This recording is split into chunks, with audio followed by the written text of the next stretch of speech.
Hey everybody, this is Jill Whitlow. I play Cynthia in Night of the Creeps and Susan in Weird Science, and you're listening to Tommy Throwback Kovac on Splat from the Past. You have a date, Tommy? Hey dudes, welcome to Splat from the Past, the only 80s themed horror and sci-fi show where things could get totally radical. Now today, I will be welcoming one of the underrated unsung heroes of horror, and I am talking about William Malone. William Malone started out directing the low-budget classics Scared to Death, Creature, with my good friends Diane Salinger, Marie Lauren, and Deborah DeLizzo. And then he went into directing TV like Freddy's Nightmares, Tales from the Crypt. And get this, he also designed Michael Myers' mask. Yes, and I'm having him on the show today to talk about all that stuff. A lot of you modern audiences know him for directing the remake of House on Haunted Hill and Fear.com. But like I said, he is an underrated legend of horror, and it's going to be great to talk to him today. So yeah, here is my interview with William Malone. Hey Bill, welcome to the show, sir. How are you today? I'm good. How you doing? I'm doing pretty good. Day's just beginning for me. But this is such a great honor. Thank you for taking the time today. It's my pleasure. So, going back in time, according to my research, you were making Super 8 films and designing monster masks by the time you were, 14? Yeah, I mean, I got a 8mm camera, I think, when I was 12. So actually, that was the earliest stuff that I did. And I think I was already making masks by that time. So I think I made my first mask when I was about 12. So yeah, I was a big horror fan, and dabbled in all of that stuff. It was a very rudimentary stuff, but it was great fun. Yeah. Do you remember the first movie you saw that made you want to make films? Well, I think it was probably Creature from the Black Lagoon. I mean, I remember my mom took me. I was very young. I was probably 5 or 6 years old, and I think I spent most of the time hiding behind the seat watching The Creature from the Black Lagoon in 3D. Why she took me to see that, I have no idea. But I remember going home going, wow, that was really cool, and then seeing pictures of it in magazines and stuff, and that really fired my imagination. And of course, we also had a shock theater, which was a thing usually on weekends, like Friday or Saturday night or something. Right. Late night show, and they'd run Universal horror stuff, and I remember staying up and watching that, and that was great. Yeah, going back to Creature from Black Lagoon, I got to meet Julie Adams at probably her last convention in 2016. She was a great lady, and I got to interview Rico Browning, the underwater creature from the Black Lagoon, earlier this year. Yeah, great people. I've met Rico, actually. When I did House on Haunted Hill, we shot the second unit in Florida, and we had a scene it was underwater, which we shot in the pool at the park there in Florida. And one of the safety divers, I was talking to him, and I said, "What's your name?" He says, "Rick." I said, "Rick what?" "Rick Browning." I said, "You're not related to Rico Browning, are you?" "Yeah, he's my dad." I went, "Oh my God, we got the son of the Creature from the Black Lagoon as our safety diver." It was great. It was great. That's so awesome. You were also on a trajectory of music, right? You wanted to be a rock star? I don't know if I wanted to be a rock. I definitely wanted to play rock and roll. I mean, I got interested in music, I think, in probably 1963. I was sort of into the folk music era, and then I heard little Stevie Wonder. He was little Stevie Wonder then, 12-year-old genius, and he did a thing called Fingertips, and I just went nuts over that. And then And then I remember seeing the Beatles on the Ed Sullivan Show, and that was it. I was hooked. So yeah, I definitely want to play some rock and roll. Yeah, did you have a band? I did have a band. We had a band called The Plagues, which we put out 3 45s, which in those days you could put out your own records and you could actually knock on radio stations' doors and play it for them. And if they liked it, they'd play it. It's not like today where, you probably couldn't even get in the door at any radio station. But, it was great. And we had actually some songs that made the charts, and I remember probably the most fun, you're in high school, and we're with our friends in a convertible and driving around, and suddenly you hear your record on the radio. It's just awesome, Yeah, it was a great time for music, for sure. Yeah, absolutely. Yeah, but you ended up getting sidetracked into making movies. I don't know if I was saying. I think the music thing was probably more of a sidetrack than the other way around. I mean, I was in the movies for forever, and like I said, making regular 8 movies. This is before Super 8, and then and then getting into makeup and stuff like that. I remember making my first foam rubber mask when I was probably 14 or 15, and taking it into school, and the art teacher just looked at me like I was some kind of alien or something. I had no comprehension of what I'd done. Looking back on it, I'm like, that's pretty advanced for a 15-year-old kid. Yeah. So I was reading you worked for Don Post Studios, and you actually sculpted and designed the mask for Michael Myers. Yeah, that's correct. I mean, it wasn't Michael Myers at the time. It was Captain Kirk. We had got a license. At the time, Don Point Studios had licenses for basically their entire output was Universal stuff. And I remember going to Don and saying, look, I know the guys at Universal, and they're going to pull the plug on you at some point, and you're going to be left without any characters. I said, we have to get other licenses, and we have to get a set of original characters, which is what we worked on, and we became interested in the Star Trek stuff. We actually didn't want to put out Captain Kirk or Mr. Spock. We wanted to put out the monsters because that was our bread and butter, But they said, yeah. If you want the monsters, you got to put out Captain Kirk. So that's fine. That is so cool. I mean, you made something iconic that just everybody loves, It's pretty amazing. Yeah, it still haunts me. I go places and I go, oh no, there it is again. I'm sure, yeah, because you had no idea what you were making, probably, right? No, not at all. In fact, I remember when they came in to buy the mask for the movie, they wanted, Carpenter wanted it painted white, and the hair sprayed black, and yes, the hair is black, contrary to popular belief, and I had to make up another one for me, which I had for years, and then Don Post borrowed it one day and it never came back. So, but yeah, it was interesting, and I thought, he's probably just John Carpenter's probably going to be something interesting. And I remember when we went to see it at the movie theater, my friend Bob Short and I, Bob, who's a makeup effects guy, Mm-hmm.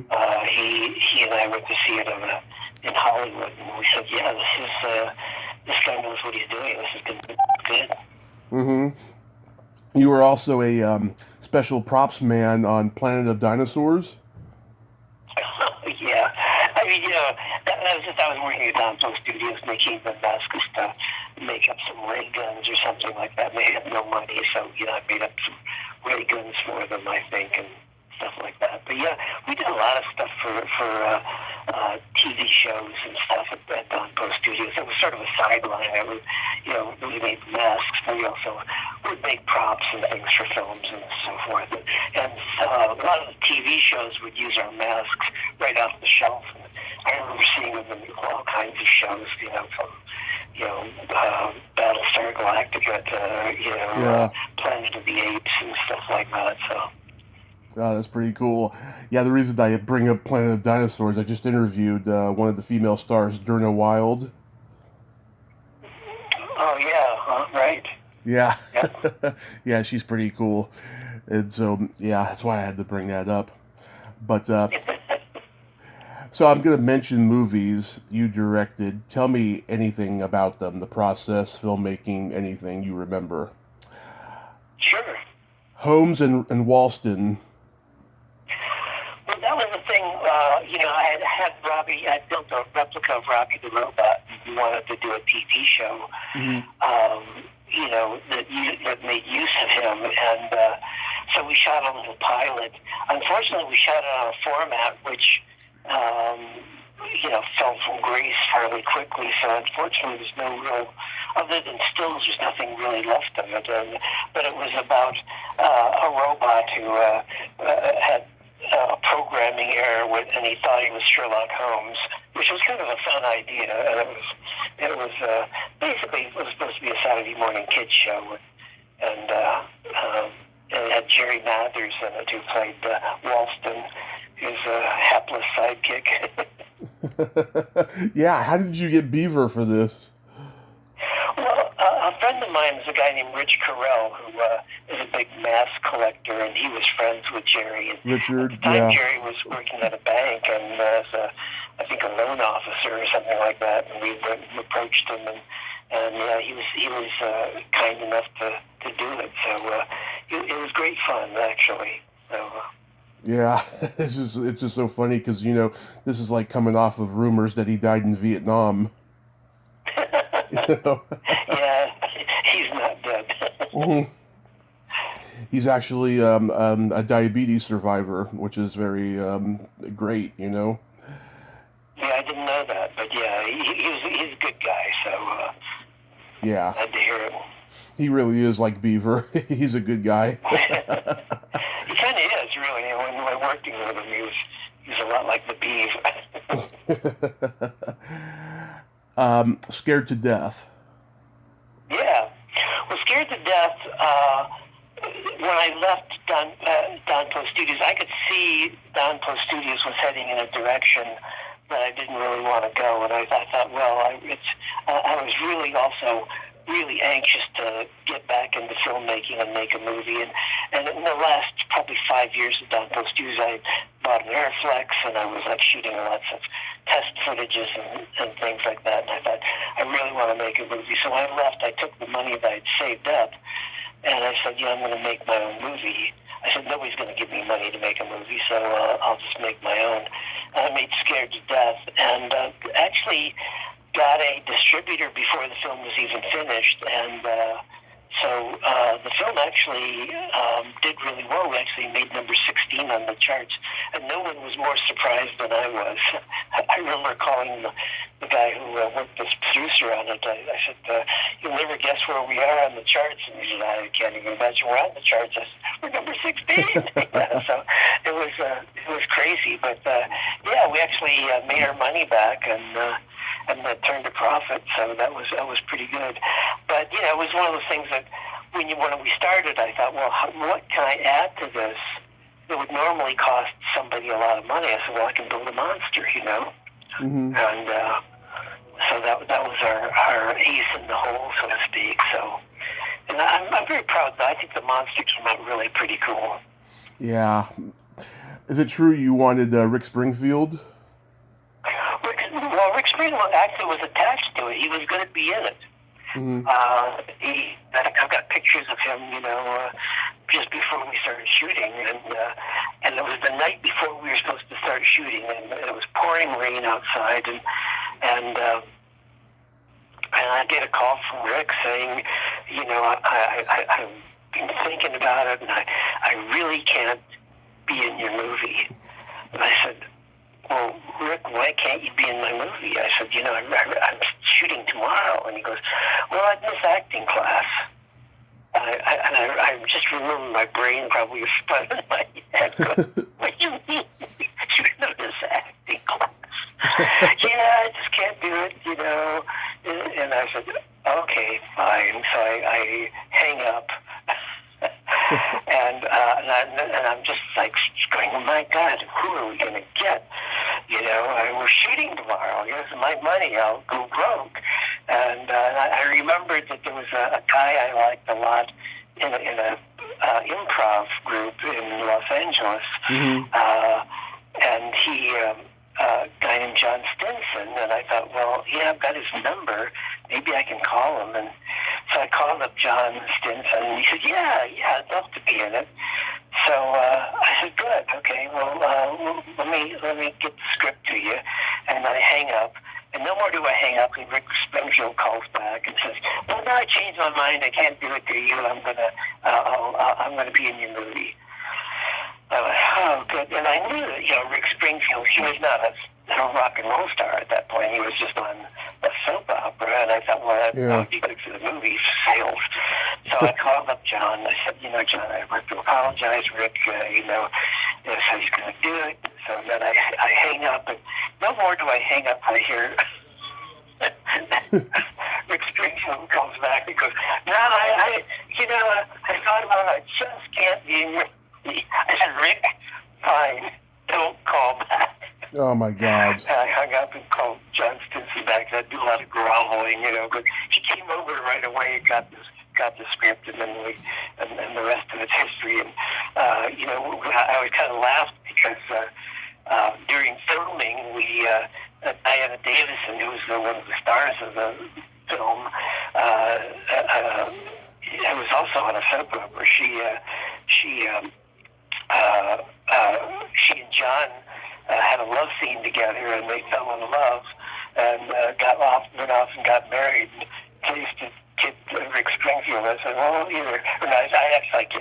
kid to John. I'd say, how does it feel to have Jesse's girl? Yeah. They were going together. Oh, that's brilliant. Yeah, but oh my God, that must have been a nightmare just going back and forth. And that's the days before cell phones, Hazards of filmmaking. Yeah. And then we get to the immortal classic Creature, which is celebrating its 35th anniversary. Well, Creature came about in the interim there. I was shooting video for Disney Cable and shooting camera operator. And a friend of mine called me and said that there's a guy, an Israeli guy who wants to make a movie like Alien. And I thought, okay, yeah, I can do that. So at this point, I'd make anything. And so I threw together a quick storyline, and I actually, what I do is I painted a little painting, which I think the artwork's still out there somewhere, of a decrepit thing inside of a spacesuit. And I went over at 6 o'clock in the morning and pitched them the idea, and he said, yes, we love it, we're going to make the movie. So that's how I actually got started. And the only problem during production was it was shot during the hottest summer that we'd ever had, 1984. Yeah. And we were shooting in a warehouse, and the air conditioning was just awful, so everyone was just dying making that movie. But we managed to make it, and I think I lost 22 pounds, and I wasn't heavy to start with. But it was a very grueling shoot. But and of course we had Klaus Kinski. Mm-hmm. You've probably heard the stories of Klaus Kinski. So. Oh yeah, not just from this movie, but from Crawl Space and maybe another one as well. Oh my God, that man was out of control. Yeah, he was a nightmare. He really was, and the stories. He was just insane. Yeah, God, how was working with my good friend Marie Lauren? Marie, I love Marie, and I actually hope I get to chat with her at some point in the future, because she really she was great. And I'll tell you something, Marie. It was very funny. It was funny, but it was wonderful at the same time. So much like Marie. We were behind schedule at some point towards the end of the shoot, and we had a scene where her character was supposed to attack this other one of our space guys, and one of our crew members, and it was supposed to take place inside the German spaceship, and we were so behind that that set had been torn down, and I thought, God, how can I restage this? And I thought, maybe we can restage it out on the planet's surface. And I was talking to Marie, and she said, yeah, I think it'd be great. Now, I think I should do it nude. I went, yeah. Oh, yes. So that was all her doing, and she was great. I love Marie, and she was so on board with everything, and it was just great. Yeah, oh God, she is just a gift from heaven, and we've gotten to that point in our friendship where we have no boundaries, like that. So that's really awesome. Yeah. How was working with Diane? Diane Salinger was wonderful. Actually, it's funny because I've been looking for somebody to play that part. I'd written the part for a female security guard, which was kind of new at that point. I think Jim Cameron liked it so much he stuck it in Aliens. Yeah. But I remember we were desperate trying to find somebody to play that role. And I remember once driving into the casting session. I was driving up the parking lot, and I see this girl coming out. I almost stopped my car, but it turned out she was coming to audition, and it was Diane. I thought, well, she's perfect, And I wanted actually Diane to shave her head, but she wouldn't do it. So, yeah. but she did a great job, and the funny thing about Diane, this is one funny story, is it was the first movie Diane had ever made, and she didn't understand how movies work, and we were shooting this one scene, and she just continued to scene off the set. I said, Diane, you have to stay in the set, I can't film you. So she didn't get that, she walked off, that the camera could follow her. Yeah, her and my mother have become really good friends. There's nights when they're up late having girl talk, and I'm just like, how did I get here? How is my mom having a girl talk with Simone from Pee-wee's Big Adventure? There you go. It's crazy. Yeah. How was working with Wendy Shaw? She's great. Wendy was great. I mean, she... one of the funny conversations I had with her, which I thought was really odd, was she was when we were filming that, she was doing a thing about I forget the name of the guy. It was a true life thing about a military doctor who kills his wife and stuff, and Wendy was playing the wife. It was a very serious role, and she came up to me and she says, I don't like doing. I want to play bubble-headed blondes. And she was dead serious. I went, okay. I've never heard of an actress. So, I want to do a serious play bubble-headed characters. Yeah, she could be very funny too. Her father, is one of the early Second City guys. Oh yeah. I never met him, but when he did a real good job. I think had a really nice screen presence. Yeah, she went on to become one of Joe Dante's repertory players, and then of course she's a very successful voiceover actress now. Yeah. What about Lyman Ward? Lyman, pretty difficult at times.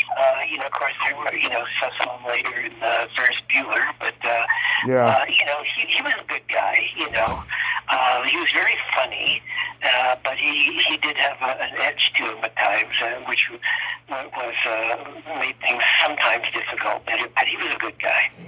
Oh, that's good. And then another guest of mine was a set decorator, Deborah DeLizzo. Oh, yeah, Deborah, yeah. Yeah, I remember her, and she later on worked on some of the other things I'd done. I can't remember. There was some of the TV shows. I don't know if it was Freddy's Nightmares or Dark Justice or something like that. But yeah, I used to see her all the time. Yeah, she was cool when I interviewed her. Yeah, she's a great gal. She's a great gal. Yeah, and she's just, oh my God, she's so driven, and she's done so many different things, she's very talented. The remake of House on Haunted Hill. Yeah, well, that came about really because I'd done a Tales from the Crypt episode which was in the 6th season called The Only Skin Deep, and Jewel Silver and Bob Zemeckis really liked that episode a lot. Mm-hmm. And so I wound up doing some other stuff. I did some more Tales from the Crypt, and then I did a really awful thing called Weird World, which was a made-for-TV movie. Yeah. But, which every time I ever called up a producer and apologized. Because it really was not what I wanted to make. It was just everything just went wrong with that. It was just all the wrong elements were stuck together. In any case, they asked me to do a remake of House on Haunted Hill, and I had been actually thinking about ghost movies for some time. I was thinking that there hadn't been a good ghost movie in years, and I thought, well, this is the time to really bring one back. And so I just snapped up the chance and worked on the script with Dick Beebe, who had worked on my Tales from the Crypt episode, and we finally got a draft that the studio liked and greenlit. And, so then it was just a matter of casting it and so forth. So, but doing a studio film is very different than doing indie movies. You've got a million people you have to please.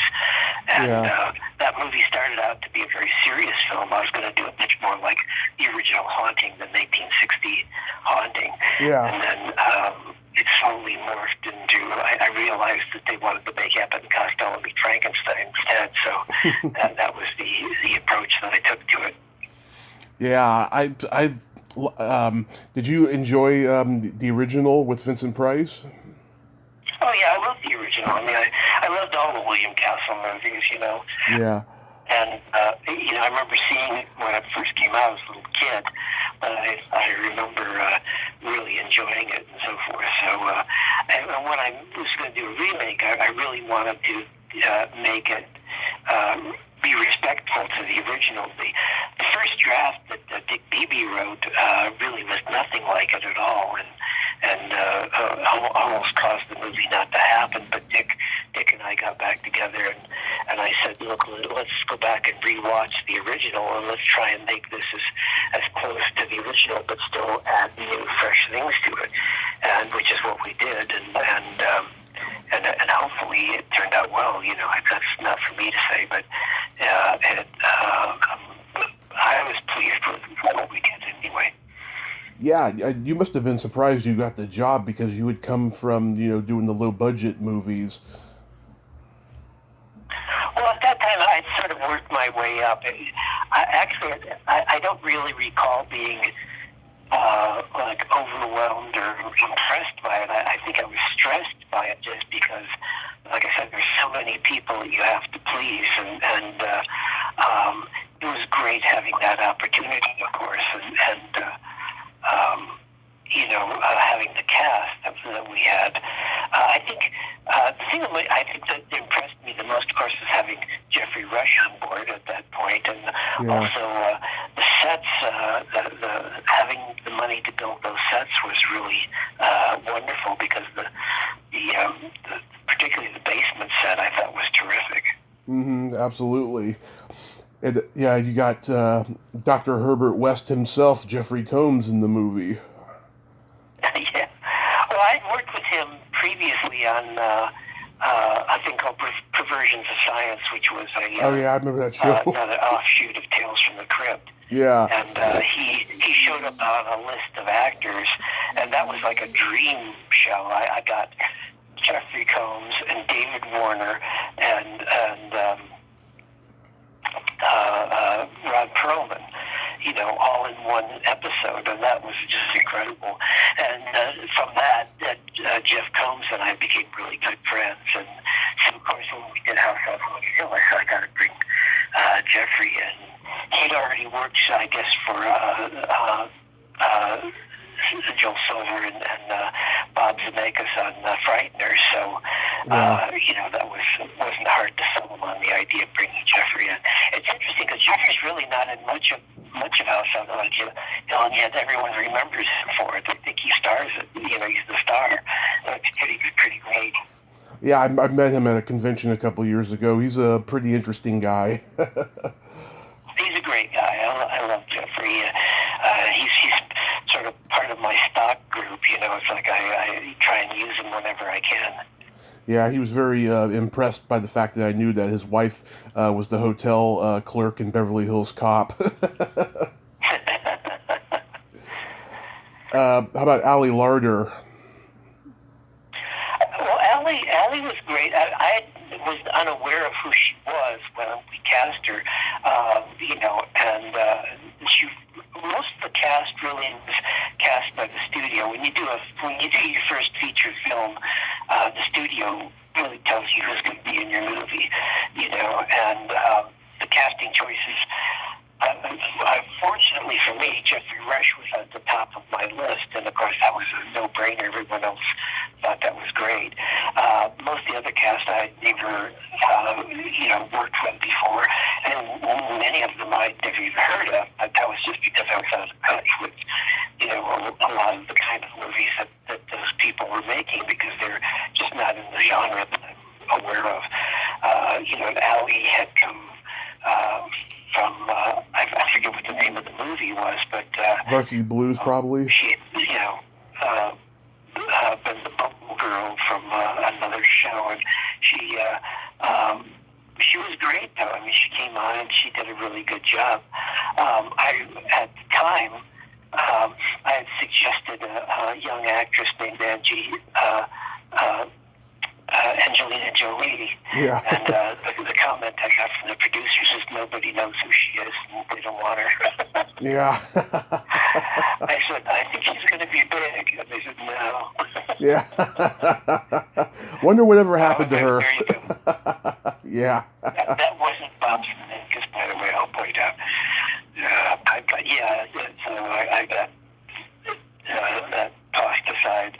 But she came in and did a great job. And of course, Famke Jensen, who was a Bond girl, and she did a great job. I thought that she really had a nice quality to her. The casting that I had picked would have probably been somewhat different. As I said, I was going to make a very kind of different movie, and you can imagine. I always wanted Jeffrey Rush, but have him play a much more sort of straight-ahead, serious role, and the part that Famke played, my original casting was Alice Krige, you can imagine, and then of course Chris Kattan, I thought of John Hurt, so you can imagine that would have been a very different movie. Yeah. Yeah, John Hurt. Oh, God, we just lost him not too long ago. I can't believe it. He was so great and so prolific too. I know. I feel so sad that I was never able to work with him. Yeah, that's sad. How about Fear.com? Fear.com was a movie that came. I was approached by actually the same producer who produced Creature, and I liked the idea of it, and but I felt like they didn't really have a script, and so they had another writer writing a script on it, and then we suddenly got into a situation where there was going to be an actor's strike, and it would have meant that the movie, a lot of people would have been laid off and wouldn't be able to make the movie. So we kind of forged ahead without really, I felt, a proper script, and so it was an issue of catch-up. My goal on that film at that point really was to make what I considered a tone piece, which was just something that just had a sense of creeping dread about it, and that was mostly what I did. And it was a very dark movie. I mean, it was dark. I think I made the darkest movie ever made. I think it's like dark on every level. It's darkly photographed. It's a dark theme, and I directed it in a very dark mode because my mom had died during production, and my cat died during production, and where we were shooting, it rained every day. It was my life at the time was fear.com. Yeah. Well, I think it's very true to its time, you know, with the whole internet thing going on, which it seems like in this time, you know, it's died down a little bit. The internet stalking. I mean, there's harassing, obviously. I mean, the trolling on social media, but like the stalking at that time, it seems like it's died down. Yeah.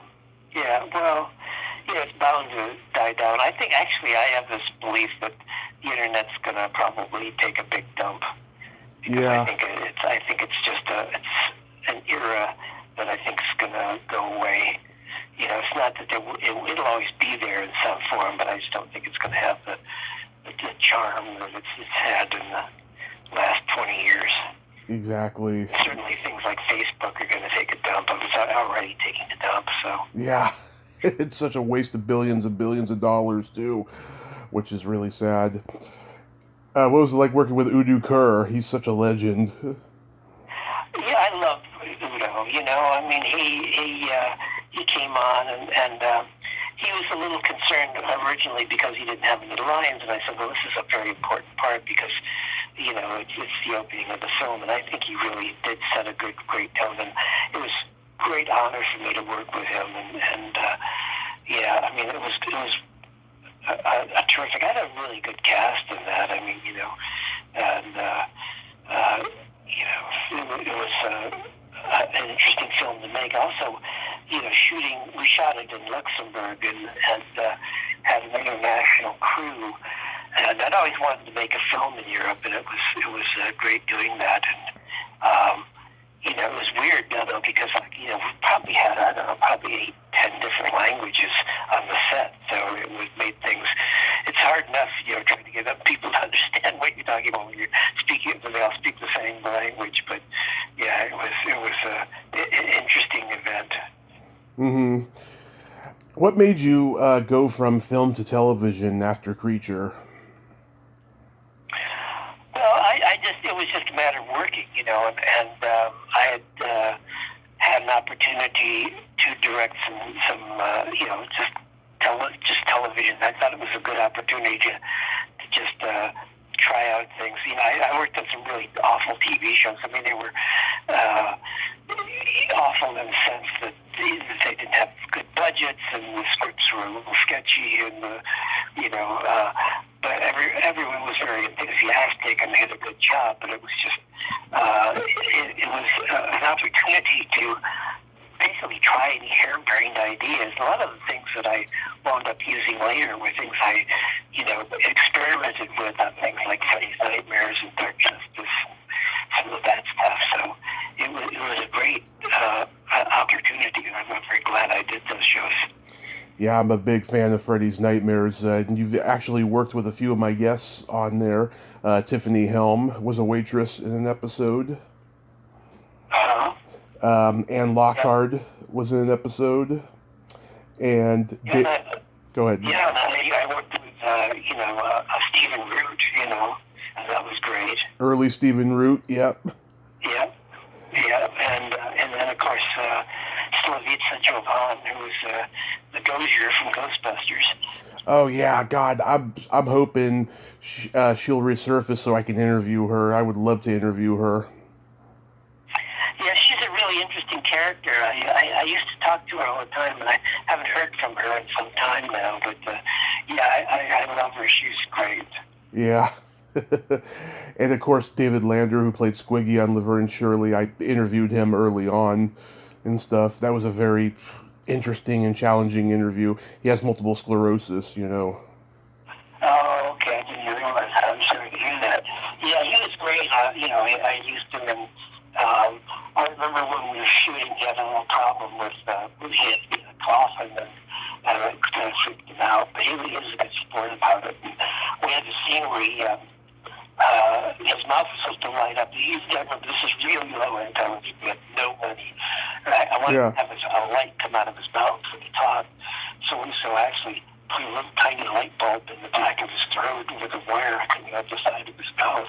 And on the side you couldn't see it. He was a good sport about it, not too many actors would do that. Yeah, he was sick during that time, but it didn't get really bad until like 1995 or something like that. Oh, yeah. Yeah, it's really amazing how he's been able to hang in there all these years too. He's had it for 36 years, but yeah.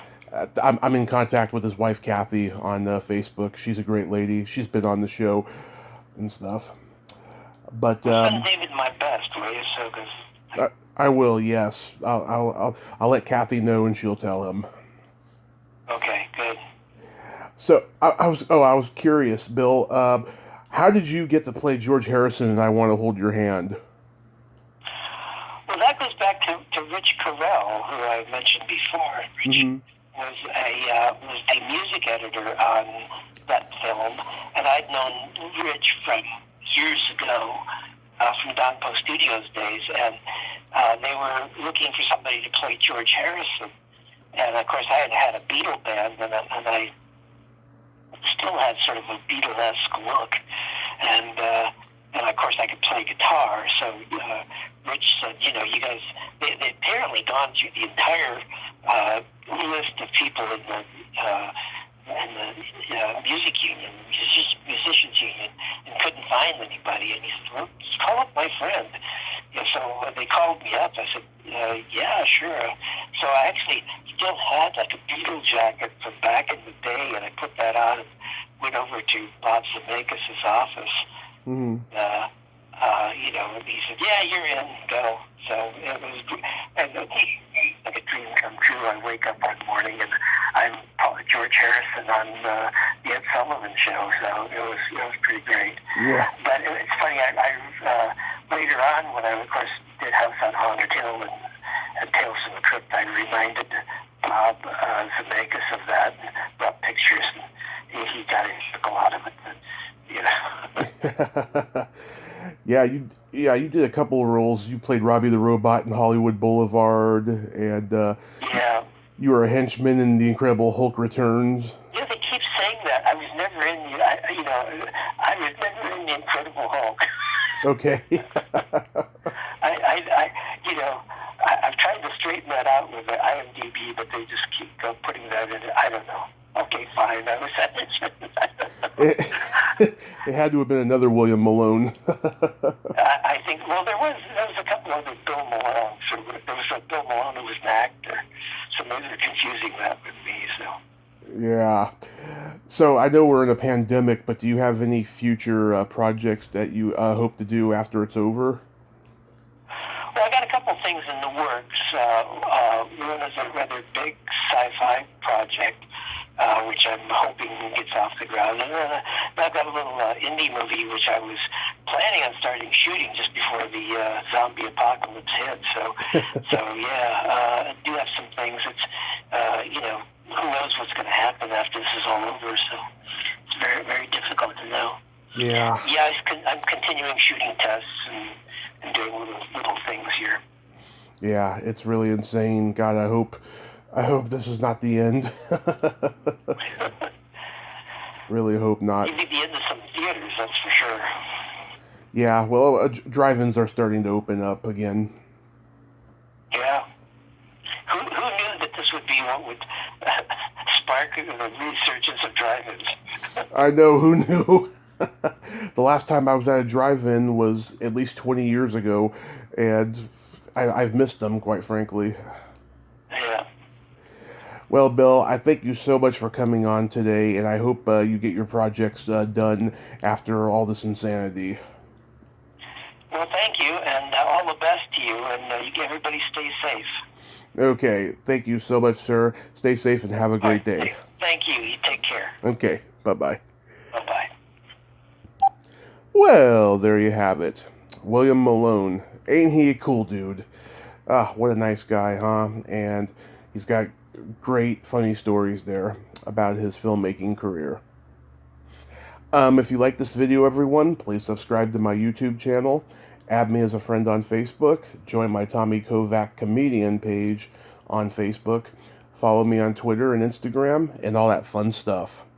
Well, that's all the time we have this week on Splat from the Past. Until next time, this is Tommy Throwback Kovac saying there's no shame in living in the past because the present sucks. Later, dudes!